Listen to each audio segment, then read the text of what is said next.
Hey, this is Sarah with Kuva Media, and I'm going to be walking you through a review of two different blogging platforms. One of them, which is the one you're looking at right now, is called Storipress. The other is called BlogHunch. And I'll just tell you straight away, I love both of these platforms, but there are some significant differences that will determine which one would be best for you. Mainly in the design capabilities that you want, and then your technical ability. Technical ability is probably the biggest one. So I'll walk you through Storipress first, just briefly. This is the Storipress version of my blog. I love this one, and I'm probably going to stick with this one for this specific blog for a few reasons.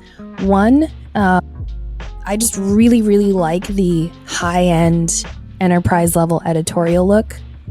So that's why I chose this one. It is really complicated to set all of these settings to make it look like this. It was pretty intensive, but I will bring you through it. One thing that I really did enjoy is that you can do a lot of embeds. This is an embed from a third-party tool. This is an embed from a third-party tool, my cookie notice. And then my chat widget here is also an embed from a third-party tool.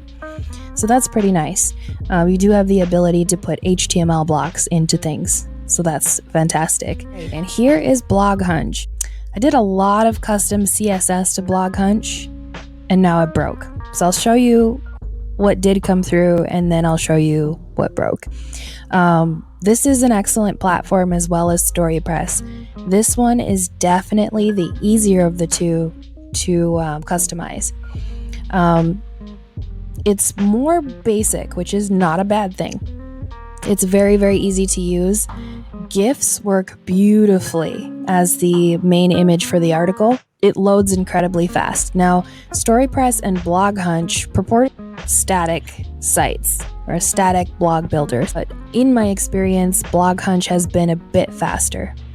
And both of these are kind of new, so I'm sure they're going to do a lot of improving. I did change the CSS here to make the background image darker by making it transparent and then putting a dark color behind it, so it's very hard to read. So if you are going to use a custom image for your background instead of a color, and I did change this with CSS, what you're going to want to do is make sure that you make your image transparent, or just choose it with simplicity or colors that stand out against your typography. That's really going to help. You have to be really good at CSS to really dial this in. This was a beautiful gradient of our gold color into white, and I had an important tag on it for those of you that code, and it worked great. But anytime there's any kind of pop-up that goes over it, this shows through all of that. So I haven't had time to troubleshoot that, but the CSS can get a bit interesting. So before the CSS broke, it was this nice 3-pixel corner on everything, including the rounded images. That's one thing that I also want to fix in BlogHunch is the main images are massive. And you can change that with CSS, or you can just make sure that the images you're uploading are smaller. But a lot of people are going to be using the Unsplash photo library, and so that's something to think about. On mobile, it looks great. You really won't have to worry about it. And with most web traffic nowadays, mobile, it's probably not going to be an issue for you. And it's really not that bad if you don't have any coding knowledge to be able to change this. Again, this was 3 pixels as well to match that beautiful corner that I like just for this brand. And then I also had custom CSS to change all of these. So all of these buttons were this gold color for our brand with a 3-pixel corner just like this. And again, that broke somehow. What I do love about the BlogHunch articles is it's automatically laid out for you. You don't have to change it. My picture never shows for some reason. I haven't been able to fix that. But there is already a built-in table of contents that you can simply toggle on and off. Embeds work beautifully. Custom GIFs are just fast. Again, of the two platforms, BlogHunch in my experience has been a lot faster. Here's a video that I embedded. This is a custom GIF that I embedded, and this GIF is huge. It's not the compressed one. And then one other feature that's really nice is whenever you embed a photo on BlogHunch, when you click it, it automatically expands it for you. This is super nice because Storipress does not do this, and I don't know how to get it to do that quite yet. That's going to involve some custom code, which I'll get into in just a bit. And for those of you that are design professionals and really like to get into things, you'll definitely want to make sure that you're changing all of your colors for your links and all kinds of things. But overall, I'm really, really happy with it. It's been nice. If you can get the CSS to work, I do have a dev team, but I'm trying to do this on my own just for sake of demonstration of the technical level that you'll need. If you can do CSS well, it's awesome. If not, it's still an exceptionally beautiful, simple, and affordable option for a blog. All right, so we are back at Storipress. Now, for the last part of the video where I talked about BlogHunch, I did mention a lot of CSS. Now, that is completely optional. BlogHunch does allow you to completely customize your platform in a lot of ways without using custom CSS, and it will look beautiful. I'm just a person that really likes to customize things. Now, Storipress kind of has the same thing where you can edit everything without code, but it is labor intensive, let me tell you. Reason being, one, every single one of these colors, almost all of the typography, almost all of this you have to set per element. So these things come in pre-built themes. So each section is like has its own theme, and you can mix and match them. And when you're setting the typography and the colors, just as an example, this part right here at the top of the header could be one color. This part of the header could be another. I chose this background, and then I had for each section, when they come kind of pre-designed, you do have to go in and also change the typography to match your brand. So I did have to go through and manually set every single one. Now, the good thing about this, even though it is labor intensive because I had to do it for every section, the good thing about it is that because it's a theme or a template, you only have to do it once. Still a lot of work though. Also, Storipress's kind of built-in typography sizes are way too big. Way too big, especially if you're wordy like I am when you're writing. So I did change a lot of the typography sizes and everything, that is especially not just so it doesn't take out the whole screen, but also for readability. Some of the fonts are just way too small when you change them. Yeah, lots and lots of work with this one. It is gorgeous though. The help docs for Storipress are pretty well documented for something that's newer. It is pretty darn technical though, and even for me, you know, I'm not a stranger to code or anything tech. Even for me, it was a bit confusing. All right, so here's a look at the Storipress editor. This is pretty simple to use. It's really nice. This is the no-code editor that anyone can use, and I'll just walk you through it. So here you'll find where you can upload your cover image, and then you have a few different options. The Unsplash integration is particularly useful and I don't know how their integration is different than others, but it really is one of the smoothest and best performing that I've ever seen, especially for the search function. Now, when you're actually in the editor here, there's a couple of different views. The view that I'm in right now is like the full view, but you can also do preview by clicking on this little eyeball. So that's what it looks like. And when you're in the preview mode, when you're actually creating an article or editing it, it shows you what it looks like first off. You can also change the design of the article. Storipress has a nice option where they give you these themes that you can then customize. I'll walk through that in a bit. You can also you can set the SEO and social sharing to two different things. So if you want to be intentional about your SEO, this is a great option. If you don't know anything about SEO, that's fine. There is an AI writer built into Storipress. I don't know what it's based on, but it does sound like it is fine-tuned by Storipress themselves. You can either put in your own custom SEO, otherwise it's just going to essentially pull your article image, your title, and then your intro for the metadata if you don't want to enter it. You can also enter tags. So here, there's a few different settings when you're in the editor itself. As far as the size of the image, you can do fit, expand, or max screen. One thing that's a bit frustrating is in Storipress, there isn't an option automatically where you click or tap on an image and it enlarges it. So sometimes the images come out a bit fuzzy or you just can't see the content, whereas on BlogHunch, that's built in. Now, I believe you can change that, but that requires some code. We'll go through that soon. So you can set this to different sizes. There's also some built-in embed. This is an editor that kind of mirrors a lot of others. You know, you have all of your normal settings. The gallery is nice, but again, the gallery does not allow you to automatically just click on it and enlarge it. So it's tiny images. So that's not really that helpful. There's the Unsplash integration again, and then I did try to do a custom article block. But when I go through the coding portion of this, which is an option to style your articles in your blog, I'll go through what this is. But the built-in embeds are quite nice. YouTube, CodePen is an option. You can find the set apps in the help articles, but it doesn't embed everything natively. For anything that it doesn't embed natively, you can do a custom HTML block, and I'll show you that in another article. And now for the last few bits of Storipress, there's kind of a lot to cover. So I'm trying to cover, I guess, what would be most important to the community.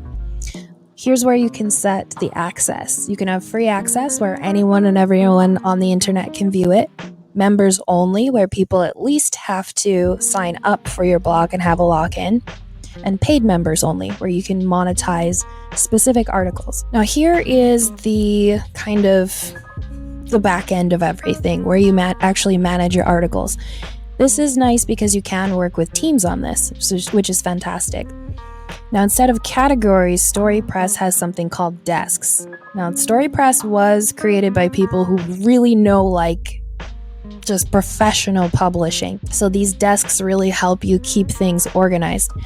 Now, to get super customization out of Storipress, such as a comment section or custom blocks, you do need to use something called Karbon, which is their framework that they've created in order to code. It is so complicated. If you do not know how to code backend, Storipress is probably not for you if you can't get the features you want out of the current feature list that is no code. I'm going to try feeding their docs for Karbon into maybe Code Interpreter or Copilot and see if I can get something out of that. Like I said, I do have a dev team, but the point of this demonstration is to see how much someone who knows, a decent amount of code but isn't a professional can get around customizing these blogs. Now I'll show you really quick too, just how to change things. So customize theme. This is where you can change the theme of your publication. If you don't have articles, you will get messages like these. I had to write a ton of content before any of this would populate. So at first it would only show this section. Then when I had enough articles for this, it would show this. And for each block, you can choose what desk or category shows in each section. Some sections like this one are multi, so there's 2. And your hero has 4. So lots of options there. This can get really labor intensive even with the no code option, which is what I did. As an example, this section right here has a color setting that you can change here. This one you change here. These ones are linked, but they're not linked to this one. And then the Storipress kind of built-in sizes are usually too much. They're huge. So you might want to edit those when you go in and just adjust the typography so that it's readable. It's not too small, but it's also not so huge it's taking over the screen. And again, I told you HTMLs are really easy to edit. They will not show in your editor. So I am using some embeddable widgets here. This is my social share for my Instagram profile and feed. And it's just really beautiful. But again, if you really want to get into some extreme customization, you're going to have to learn how to use Karbon. I have not figured out how to change the actual desk pages. That seems to be, at the moment, something that I can only do with Karbon. One thing that's nice is that you can enter custom CSS, custom HTML, and custom JavaScript, either globally for all of Storipress, and you would do that in a different setting, or you can set it for individual pages. So just like here, if we go into the desk pages, we could enter custom code that only shows up in the branding and design subsection, which is kind of nice. You could customize it where you get a pop-up if someone's going to branding and design, and let's say you're selling a limited time class for that. Or let's say they go to technology and you're doing a webinar on AI. Then you can do a temporary pop-up just for that section, just as an idea of some things you could do with custom code just for each page. You can create custom pages as well. Those show up in your menu as well as your footer. And the actual article designs, this is where it gets gorgeous. This is why I love Storipress the most. I do love the layouts of the homepage, but the actual article designs are gorgeous. Now, I took the basic ones. There's lots of designs and options, and I gave them names. And so if you go to edit, this doesn't actually edit these. It edits what desks or categories they're linked to. So I have linked specific designs or templates or themes to very specific desks. Now, to actually edit one, I'll show you editing one that's from scratch. So we'll just say test, new design, and then we are going to click on that one. So now this brings you to article layouts. This isn't an actual article. This is just editing the theme for an article. So I'm going to go here, which is where all of the current built-in ones for Storipress are, and they're gorgeous. There's so many different options. For this one, let's choose this because it's not normally one that I would choose. And as you can see, it's got a very particular style. So I'm going to change it to my brand's fonts. And remember, I said you have to change everything by hand. So now I'm going to have to go in and change every single element. I only have to do this once, but it's still kind of a lot. And notice when I change the fonts that it might not be readable. So I threw a bold on that, size 20. Now this does shrink it a bit because it's in a preview mode. So if you actually look at it this way, you can see it's actually quite large. I don't need it to be that large. I think a minimum type of 16 across all sizes is good for me, but you can do whatever you like to. You can also change the styles of certain things within these pre-built themes. So we'll go here by clicking on that. So for quotes, you can change, that's the drop cap. Drop cap is the option for stylizing the first part of the article. This is going to be for users that are more experienced with editorial things, like professional editorial things. But for the quote styles, there's quite a few styles. I prefer this one for everything. It's gorgeous, but there's a lot you can do in the editor, of course, line sizing for everything. I typically like a 1.4 or 1.5. I feel it's easier to read. I do like all caps, but I do want it to stand out a bit more. So I'm going to add one of our brand colors there. So it just really pops out a bit more and it just looks gorgeous. Same thing here. I really want that to have some contrast. I'll change this here. And there's some little quirks sometimes to the editor that you'll notice, but you can work through it. Now, one thing that's unfortunate that can happen is once you go to publish and you build and deploy changes, which is different from autosave, which is here. Sometimes it breaks your website, like temporarily. Don't freak out. The only thing you have to do is go back into your backend and hit this again. Hit build and deploy changes one more time, and it will fix it. I don't know why it does that, but it's super fixable. So every time that you make a change to your build, and you do build and deploy changes, just double check your front end, your actual site, within a couple of minutes, just to make sure that it's not broken. And you'll see in the article what I mean by that in the screenshot. It's kind of an overview of Storipress. There's really a lot more to it. Monetization of it was very, very easy, and I'm sure there will be many more features in the future, but I personally set a monthly premium subscriber option as well as a discounted yearly. So let me bring you through the intricacies of BlogHunch next, and then we'll get to the finale. Now we are all the way back at BlogHunch. Man, the choices between BlogHunch and Storipress, both of them are absolutely fantastic platforms. So I'm going to bring you through these, and then we'll go through kind of overview of everything and help you choose what might be best for you. So the backend is really nice. They did just add some more monetization features, which are pretty cool. Previously, I was only aware that you could just basically paywall some of your articles, which is great. But I think for people that are, creators in certain spaces, I think BlogHunch might be a bit better for you. One, just because it's way easier to design, it's faster to design. It's a bit easier if you did want to hire a third party to do it for you. It's just CSS customization, whereas Storipress is Karbon, which is its own framework that was invented, editorial CMS. So that's something to take into account. With courses, ebooks, you could put series in there, newsletters. It's really, BlogHunch is kind of turning into more of a little bit of a business OS for creators, and it's just so easy to use. I think, this is going to be really helpful for a lot of people. Now, there's a lot of stuff that you can do in the back end. One thing that's different about BlogHunch versus Storipress is a lot of the customization that is available in Storipress can only be done through Karbon. So that means custom coding. With BlogHunch, they give you a lot more options that you just change with a toggle or a yes or a no, or changing colors and things like that. So it's already built in and easier to use, no code. There's some native integrations.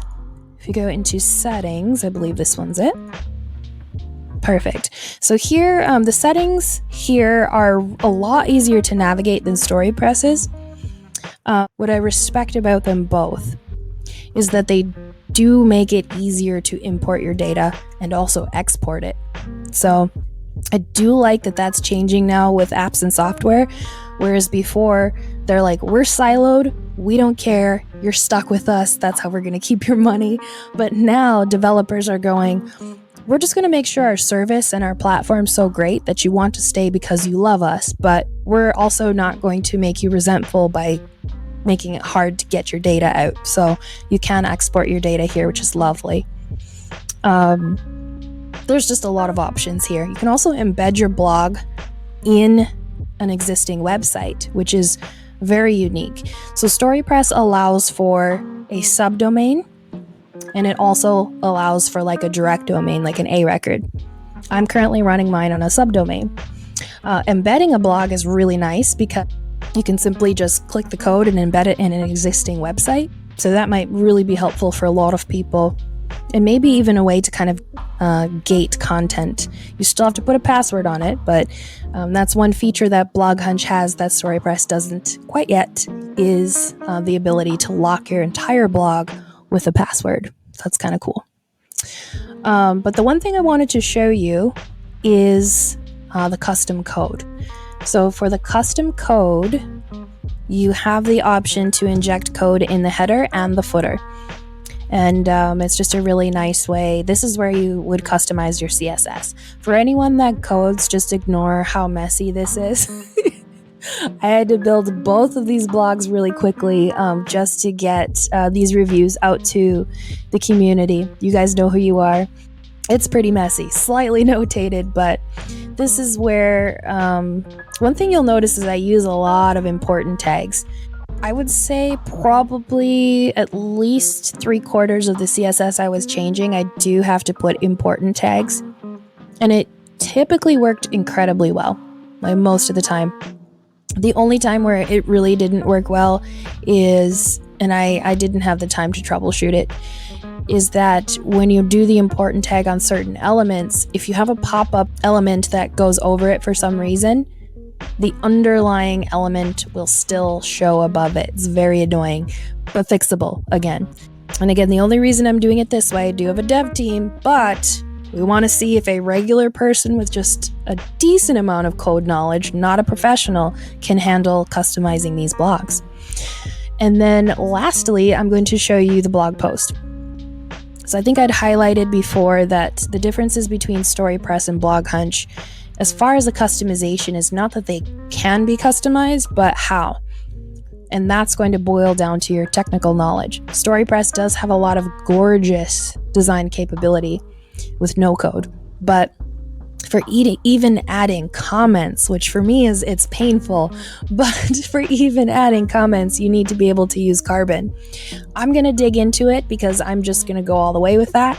I want everyone to know I'm keeping both BlogHunch and Storipress. They're fantastic. But I'm going to use BlogHunch for a different purpose. Now here, the difference between how the blog posts are organized might make a difference for you. It's just a giant bucket of blog posts. You can, kind of break them down that way, but it's not by category. It's just a giant bucket of articles. It makes it very challenging to go through. Whereas Storipress, they have desks. I'm sure that BlogHunch will change this in the future. I really don't have any concerns about that. Just in the beginning until they, change that feature, that's something to think about. All right, so last part of our review. Which one do I recommend and which one am I choosing at least for this blog, the Editor's Loft? I'll answer the latter first. For this purpose, I'm going to stick with Storipress, specifically because it does have a design application and focus because it's for my media agency, and also because it's kind of in a way a personal professional blog where I get to write about anything I want that kind of doesn't fit into the agency as well. I just really appreciate the high editorial look. It's just me. So just for this application, I'm going to keep Storipress. However, I really like BlogHunch, so I'm going to keep it for something else. So it still looks lovely, but I am going to use this for a different purpose. Specifically because BlogHunch is going to let you sell digital items, it's going to let you sell courses and all kinds of things, and then also put a password on it. I'm thinking about using this for maybe a specific niche application or community, especially because the comments are built in. So I may use it for a purpose like that.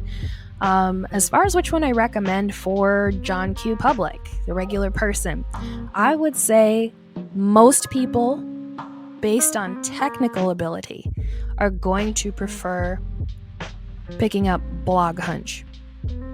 For features, it really just depends on your use case. Storipress is really clean and easy to set up when it comes to the payments. And it's very, very straightforward use case of I want to monetize some or all of my blogs. Easy. BlogHunch is going to give you the ability to kind of have more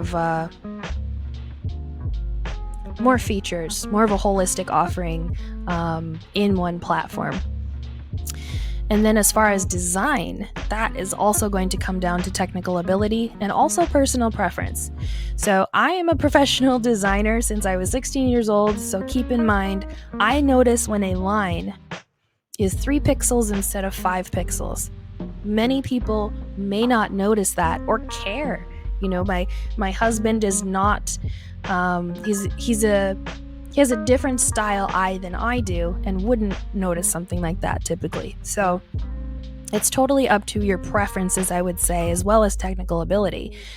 So if you're not huge on typography or you don't even know what that means, BlogHunch is going to be just fine for you. Storipress is also beautiful, but if you're not familiar with typography, if you're not familiar with line spacing, if you're not familiar with certain things like that, you are going to probably end up getting mismatching sections, and that's going to impact the credibility of your blog in a negative way.